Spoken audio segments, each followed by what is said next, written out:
అని చెప్పి నేను సందర్భంగా తెలియజేయదలుచుకున్నా. ఇంత గొప్ప కార్యక్రమం ప్రభుత్వం చేపట్టినా అంత సులువుగా అయ్యే పని కాదు.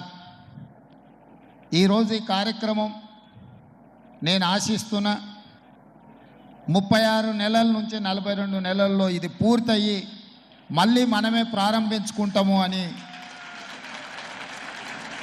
నిర్వాహకులకు నా విజ్ఞప్తి. ప్రారంభోత్సవ కార్యక్రమానికి కూడా నేను తప్పకుండా వస్తాను అని చెప్పి నన్ను ఆహ్వానించాల్సిందిగా నిర్వాహకులందరికీ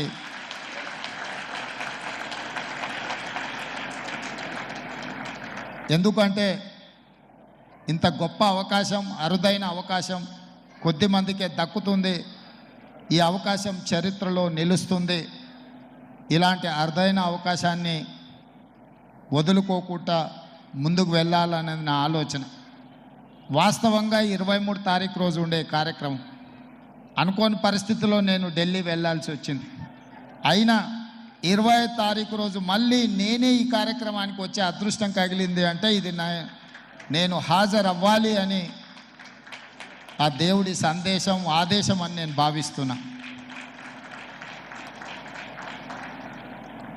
అదేవిధంగా మిత్రులు శ్రీధర్ బాబు గారు ఒక అంశాన్ని ప్రస్తావించారు. హైదరాబాదు నగరం చుట్టూతో ఉన్న ఈ లేక్ ప్రొటెక్షన్, ఈ చెరువుల యొక్క సంరక్షణ, ఈ చెరువులు మన జీవనాధారం, మన సంస్కృతి. హైదరాబాదు నగరంలో ప్రధానంగా 1908లో వచ్చిన వరదలు, ముఖ్యంగా 115 సంవత్సరాల క్రితం ఈ నగరం మీద వరదలు ఉప్పెనై కమ్మేసి వేలాది మంది ప్రాణాలను బలిగొన్నది.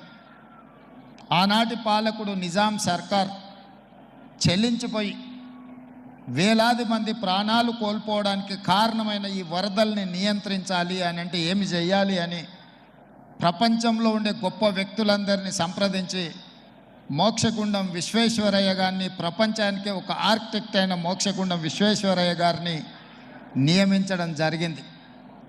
వారు పూర్తిగా ఈ ప్రాంతాన్ని, ఈ క్షేత్రాన్ని, ఈ భూమి యొక్క నైసర్గిక స్వరూపాన్ని అర్థం చేసుకొని వికారాబాద్ అడవుల నుంచి వచ్చే వరదలని నగరం మీద పోటెత్తకుండా ఉండడానికి ఉస్మాన్ సాగర్, హిమాయత్ సాగర్ని నిర్మించి ఫిరంగి కాలువ ద్వారా, మూసీ నదుల ద్వారా, ఈసా నదుల ద్వారా వచ్చే నీటిని నియంత్రించి ఆ నీళ్లను నగరానికి తాగునీటిగా మార్చి ఈ ప్రాంతంలో గొలుసుకట్టు చెరువులను నిర్మించి హైదరాబాదు హెరిటేజ్ సిటీనే కాదు, Hyderabad is a lake city అని చెప్పి నిజాం సర్కార్ 100 సంవత్సరాల ముందే ఒక అద్భుతమైన కట్టడాలను నిర్మించి మనకు అందించాడు.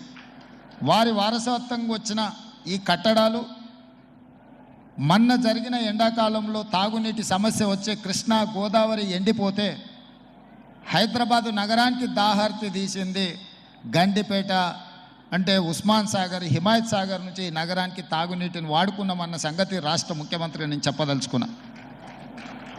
ఈ ప్రజలకు కోట్లాది మంది దాహార్తిని తీర్చే ఈ యొక్క చెరువులను శ్రీమంతులుగా, గొప్ప వ్యక్తులుగా ఉన్న వాళ్ళు వాటి పక్కనే ఫామ్ హౌజుల పేరు మీద నిర్మించుకొని వాళ్ళ డ్రైనేజ్ కాలువలు తీసుకెళ్ళి గండిపేటలో కలిపినారు. నేను ఇక్కడ వేదిక మీద ఉన్న పెద్దలతో పాటు ఇక్కడ వచ్చిన భక్తులను నేను ఒకటే మాట అడగదలుచుకున్నా.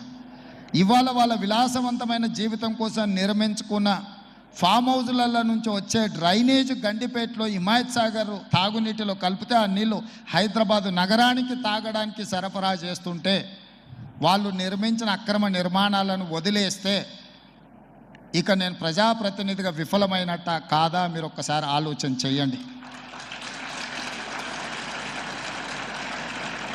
అందుకే ఒత్తిడి వచ్చినా, మిత్రులకు ఫామ్ హౌజులు ఉన్నా ఏవి వదలకుండా హైడ్రా అనే ఒక సంస్థను ఏర్పాటు చేసి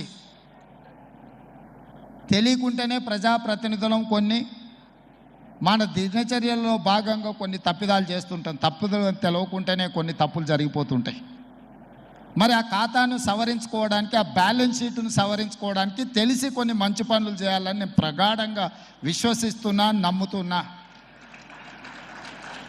ఆ తెలిసి చెయ్యాలనుకుంటున్న మంచి పనుల్లో భాగము ఈ చెరువులను చెరబట్టిన వాళ్ళ నుంచి విముక్తి కలిగించాలన్న ఏకైక లక్ష్యంతోనే ఈరోజు చెరువులను ఆక్రమించుకున్న వాళ్ళను ఎవరిని వదలకుండా ఉక్కు పాదంతో అణిచివేయాలన్న ఆలోచన, అందులో నిర్మాణాలను ఏ ఒత్తిడి వచ్చినా వెనక్కి తక్కకుండా తొలగించాలన్న ఆలోచనతోనే ఈరోజు ఈ చెరువులలో ఉన్న అక్రమ కట్టడాలను కూలగొడుతున్నాము.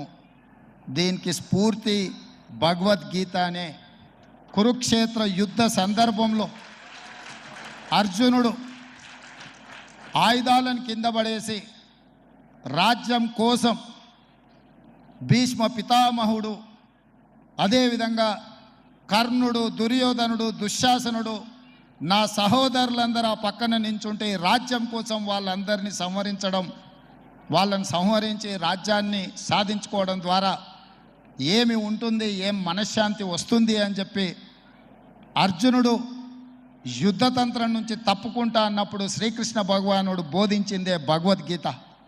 చంపేదెవరు, చంపించేదెవరు, లోక కళ్యాణం కోసం నీ బాధ్యతను నెరవేర్చాల్సిందే.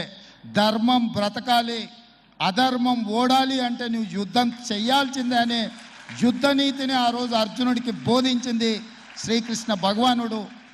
ఇవాళ ఆ శ్రీకృష్ణ భగవానుడి బోధనానుసారమే ఈరోజు ఈ చెరువులను కాపాడే కార్యక్రమాన్ని నేను తీసుకుంటున్నా. నాకు తెలుసు ఈ చెరువులలో నిర్మాణమైన విలాసవంతమైన ఫామ్ హౌజులు ప్రభుత్వాన్ని ప్రభావితం చేయగలిగిన స్థానాలలో ఉన్న చాలామంది వ్యక్తులు ఉన్నారు. ప్రత్యక్షంగా ప్రభుత్వంలో భాగస్వాములు అయి ఉండొచ్చు, లేకపోతే సమాజం మీద బాగా ప్రభావితం చేయగలిగిన వ్యక్తులు ఉండొచ్చు. కానీ వాటన్నిటినీ నేను పట్టించుకోదలుచుకోలే. ఇది భవిష్యత్ తరాలకు, ఇది రాజకీయాలకు సంబంధం లేదు. నేను స్పష్టంగా చెప్పదలుచుకున్నా.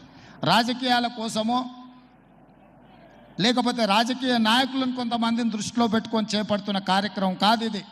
భవిష్యత్ తరాలకు, మన పిల్లలకు, వాళ్ళ పిల్లలకు వారసత్వంగా మనం అందించే సంపద ఈ సరస్సులు, ఈ నదులు, లేకపోతే ఈ రోజున్న ఈ చెరువులు.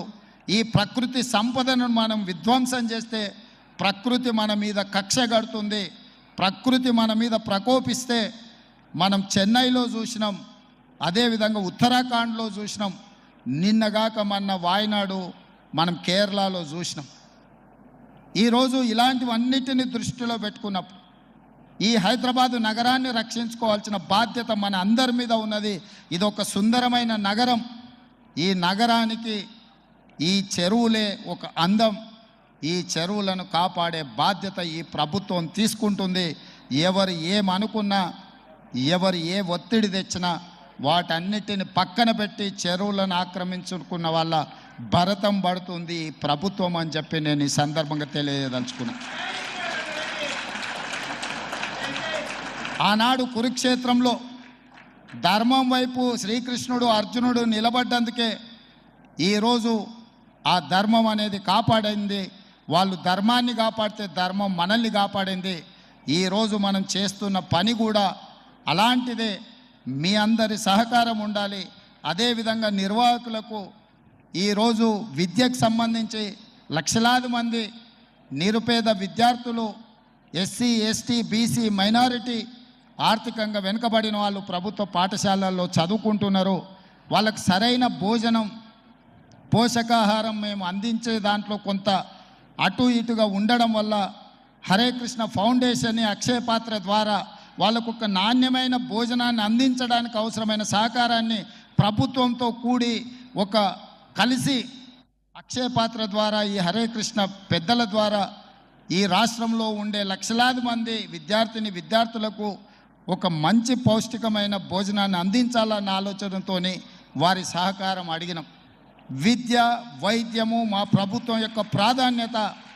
ఇవాళ గ్రామీణ ప్రాంతాల నుంచి వైద్యం కోసం హైదరాబాదులో ఉస్మానియా, గాంధీ, నిజాం, అదేవిధంగా క్యాన్సర్ హాస్పిటల్స్కి సుదూర ప్రాంతాల నుంచి పేదవాళ్ళు వస్తున్నారు.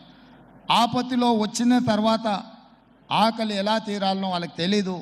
ప్రభుత్వం నిర్వహిస్తున్న కార్యక్రమాలు వాళ్ళకి చేరడానికి కొంత ఇబ్బందికరమైన పరిస్థితి ఉంది. అందుకే నిర్వాహకులకు మధు పండిత్ జీ గారిని I have requested to accept this Osmania Gandhi NIMS and cancer hospital, wherever the needy people are there. I need your support to serve their food. అక్కడ కావాల్సిన మౌలిక వసతులన్నీ ప్రభుత్వం ఏర్పాటు చేస్తుంది. వాటిని నిర్వహించడం, ఒక నాణ్యమైన భోజనాన్ని వాళ్ళకు అందించడానికి మీ వైపు సహకారం ఉండాలి.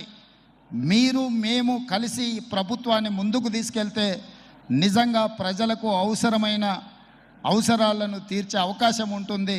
తప్పకుండా హరే రామ హరే కృష్ణ సంస్థ నుంచి చేపట్టే ప్రతి కార్యక్రమానికి మా ప్రభుత్వం వైపు నుంచి సంపూర్ణంగా మద్దతు ఉంటుంది. ప్రభుత్వం చేపట్టే పథకాలలో కూడా అవసరమైన దగ్గర మీ సహకారాన్ని మేము ఆశిస్తున్నాం. మీ సహకారం ఉంటే ఈ ప్రభుత్వం ఒక ఆదర్శమైన రాష్ట్రంగా తెలంగాణ రాష్ట్రాన్ని తీర్చిదిద్దుతుందని తెలియజేస్తూ మరొకసారి భక్తులకు, దాతలకు, నిర్వాహకులకు అభినందనలు తెలియజేస్తూ, దాతలు వీలైనంత మేరకు ఈ హరే కృష్ణ ఫౌండేషన్కి మీరు సహాయం అందిస్తే అది పేదలకు చేరుతుంది. పేదలకు మీరు అందించాలనుకున్న ఏ కార్యక్రమైనా వీరి ద్వారా చేరుస్తే తప్పకుండా పేదలకు చేరుతుందని సంపూర్ణంగా నేను విశ్వసిస్తున్న ఈ కార్యక్రమాన్ని కొనసాగించాల్సిందిగా కోరుకుంటూ మీ అందరి దగ్గర సెలవు తీసుకుంటున్న మిత్రులారా, ధన్యవాదాలు.